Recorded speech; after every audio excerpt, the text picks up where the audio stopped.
Consider this. Until 2018, India was a net exporter of copper. Its export of refined copper products for the year 2017 to 18 was 3,78,555 tons. However, it fell down drastically to 47,917 tons in 2018 to 19.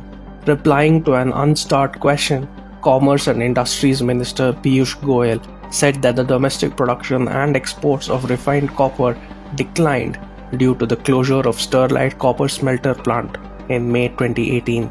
Sterlite, which has an annual production capacity of 4 lakh tons per annum, accounted for 40% of the country's total copper production.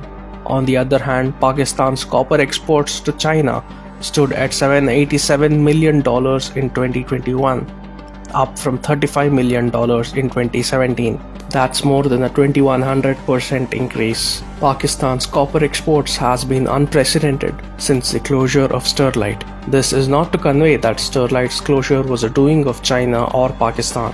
However, it does tell us how a social unrest fomented by dubious NGOs in the southern town of Tamil Nadu was taken advantage of by these two countries. Similarly, the Neutrino project has been facing protests due to the fear-mongering and peddling of misinformation by dubious environmental NGOs. A frenzied campaign by a bunch of NGOs, the media, and social media influencers got the woke elites of Mumbai to hit the streets and stall the metro car shed project. And it's not just the development projects of the BJP government. The Kudankulam nuclear power plant faced similar hurdles when the Congress-led UPA was in power. All these protests have something in common. They are protests supported or spearheaded by activists who either have their own organizations or are supported by the ones which are foreign funded. Western donor agencies have propped up a huge squadron of NGOs and think tanks to work on issues ranging from human rights to the environment. They claim to work on these issues, which are solely aimed at creating social and political fault lines in the country. This is done in a coordinated fashion by a carefully designed ecosystem of NGOs, academia, and the media, or the NAM Troika. From defining the school and university curriculum to influencing lawmaking on critical issues, they dominate the entire academic, media, and political discourse. They not just influence policy making and decisions by nurturing opinion makers and thought leaders, but also spread anarchy knowingly or unknowingly. The funding of each element of this ecosystem can be traced to some or the other Western donor, and most often the organization or the individuals associated with the organizations can be linked to George Soros' Open Society Foundation. OSF has pumped money directly and indirectly into organizations opposing India's national interests such as Amnesty International, Oxfam, etc.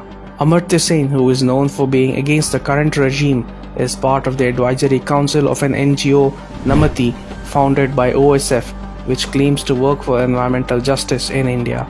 Organizations linked to Soros have played a key role in fomenting unrest in India. Center for Equity Studies, an NGO run by the social activist Harsh Mandar, was at the forefront of the anti-CAA protests. Not just organizations, individuals are also part of the agenda. They write articles for certain news portals, give interviews, participate in panel discussions, tweet, protest, and engage in other activities that would keep them in the limelight. These are most often left-leaning intellectuals who get projected as activists, claiming to represent the marginalized and the voiceless. The media is the vehicle on which all these people ride to engineer social unrest. All the elements part of the NAM Troika scratch each other's back to help them promote themselves at the cost of lives and livelihood. Let us take the example of the Sterlite protests. FCRA NGOs with foreign donations along with activists and a certain section of media houses came together to shut down Sterlite. The government of India has taken various measures to prevent the NAM Troika from exploiting the democratic structure of the country. The Home Minister has cancelled the FCRA licenses of 1,900 NGOs in the last 5 years. In order to prevent the misuse of foreign funds, the Modi government in 2020 brought an amendment to the Foreign Contribution Regulation Act that will sound the death knell for dubious NGOs. The latest amendments have disrupted the nexus between NGOs and certain evangelical and separatist groups. We are a country that is governed by the rule of law, And in a country governed by the rule of law, institutions upon which power is bestowed by the people and the constitution should have the right to fulfill the developmental aspirations of the people and deliver justice, not by those whose source of revenue are questionable.